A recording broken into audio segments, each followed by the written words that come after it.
देवर्षि नारद जी एकांत पाकर श्री जी से प्रार्थना करने लगे, हे निकुंज देवी, हे महायोगमयी, हे महाप्रभामयी, मेरे महान सौभाग्य उदय हुआ।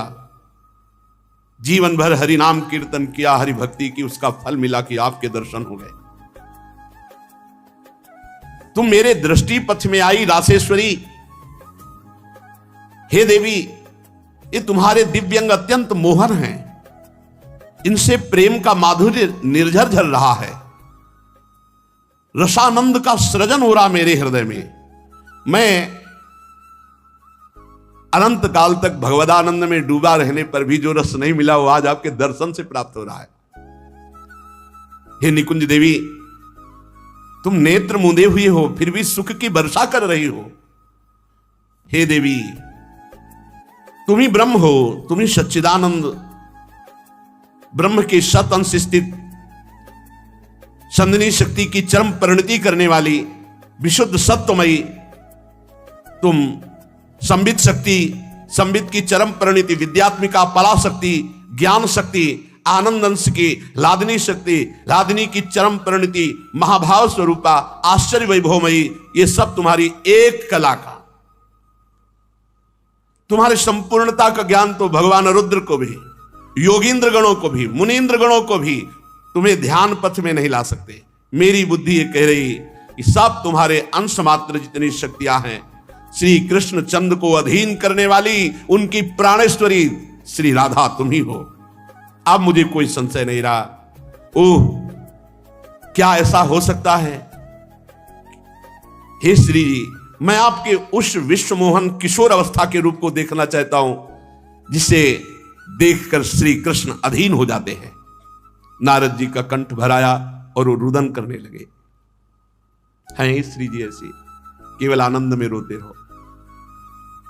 प्रबल इच्छा प्रार्थना करने लगे कि मैं आपके उस किशोरी रूप के दर्शन करना चाहता हूं।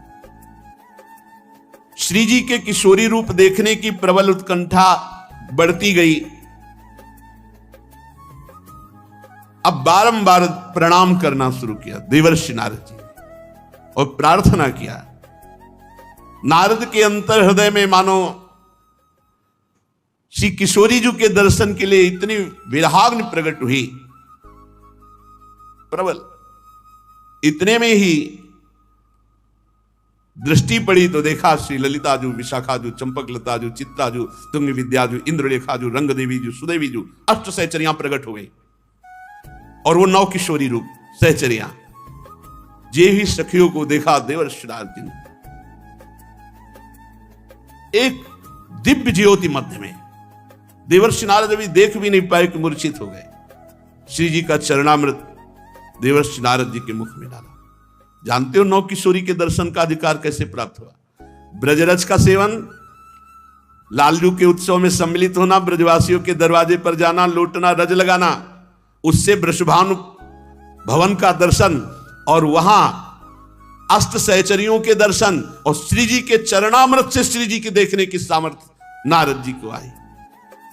सखियों ने कहा, शीघ्र ही उठो देवर्षि नारद और अपने नेत्रों का परम लाभ लो, जो तुम किशोरी जी के इस तरुण अवस्था की प्रथम झांकी का दर्शन करना चाहते। तारुण्य प्रथम प्रवेश समय यस्या महामाधुरी, आप दर्शन करो, नहीं एक क्षण में अंतर ध्यान हो जाएंगे, फिर बाल रूप हो जाएंगे।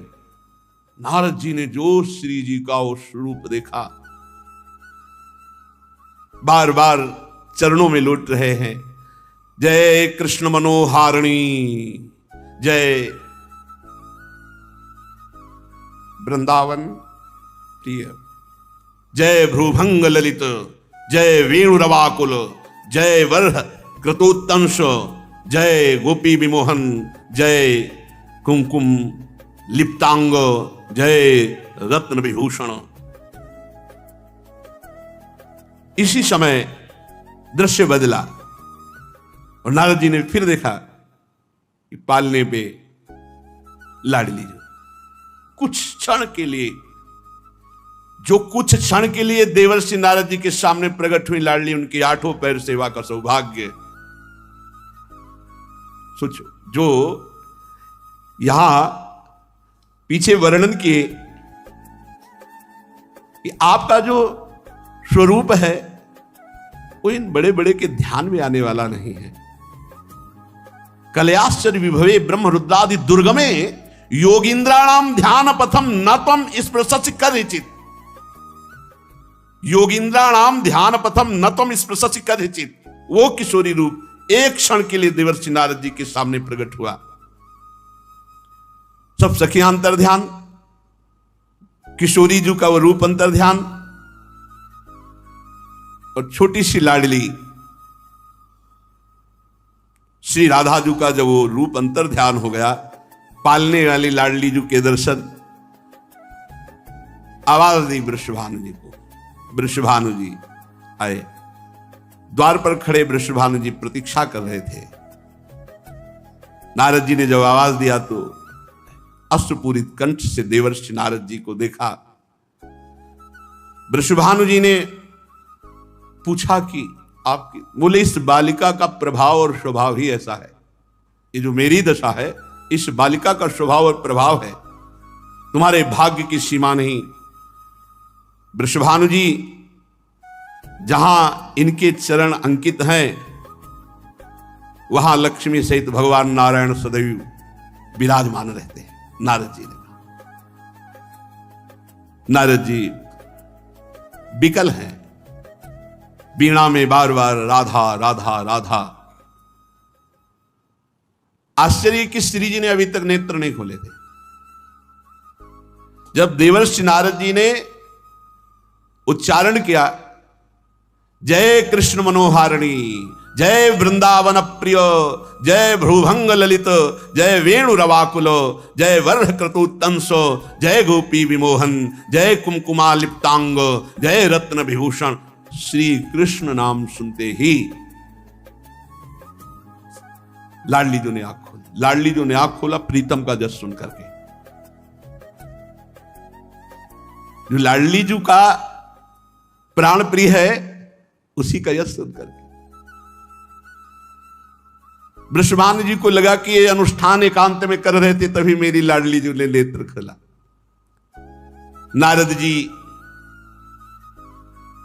श्री लाडली जी के चरणों में प्रणाम किया और बार बार जय कृष्ण मनोहारिणी।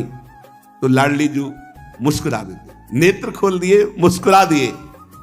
अब तो बस पूरे वृषभानुपुर में जो भी लाडली जी के पास आता तो जय कृष्ण मनोहारिणी, बस वृषभानु नंदिनी मुस्कुरा देती, किलकारी मारती। जो भी आता, अब वृषभानु जी के हर्ष का पार नहीं।